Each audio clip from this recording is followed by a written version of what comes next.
₹150 Nobel નાખવાવાળા Mohammad અમીરને team ઇન્ડિયાથી શું problem છે ને એ જ ખબર પડતી નહીં. અમીરે ભવિષ્યવાણી કરી છે 2027ના વર્લ્ડ કપને લઈને. અમીરનું કહેવું છે 2027ના વર્લ્ડ કપમાં ભારતની ટીમ ફાઇનલમાં નહીં પહોંચે. અરે ભાઈ, પહોંચે કે ન પહોંચે તારે શું જોવાનું? હજુ વર્લ્ડ કપને 1.5 વર્ષની વાર છે. આ અત્યારથી ભવિષ્યવાણું કરવા માંડ્યો છે. પોતાની ટીમ ઉપર કશું કહેવાનું નહીં. જે બી કહેવું હોય અબ ઉપર જ કહેવાનું. પાકિસ્તાની ટીમ ઉપર કશું નહીં કહેવાનું. એને તો સીધી ફાઇનલમાં બેહાશે. એને ખુદને ખબર છે કે પાકિસ્તાની ટીમમાં દમ નથી સેમીફાઇનલ રમવાનો. તે છતાં એને ફાઇનલમાં સ્થાન આપશે. અને એને ખબર છે ઇન્ડિયાની ટીમ ફાઇનલ રમશે અને ટ્રોફી પણ ઉપાડશે. તે છતાં એ તો ફાઇનલમાંથી બહાર કરે છે. બોલ, 20 વર્લ્ડ કપમાં પણ આઉટ કરતો હતો. ન્યુઝીલેન્ડના બોલરો ધોરાતા હતા ને તો કહેતો કે એ તો એમના પૈસા થઈ ગયેલા લાગે છે કે વાઇટ છેલ્લા વાઇટ નાખતા હતા ને કે અભિષેક શર્મા જો છક્કો મારે ને એ જ દડો નાખતા હતા. એટલે અમીરનું સીધું કહેવાનું એ જ થતું હતું કે ભારતે ન્યુઝીલેન્ડ હંગાત મેચ ફિક્સ કરી છે.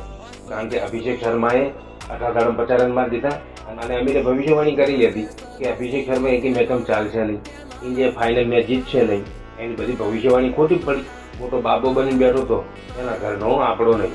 એ તું તારી ટીમનું વિચાર, અમારું ના વિચારીશ. તારી ટીમમાં 25 વાર રમે છે એના ઉપર ખર્ચ કે અમને કોઈ ફેર પડતો નથી.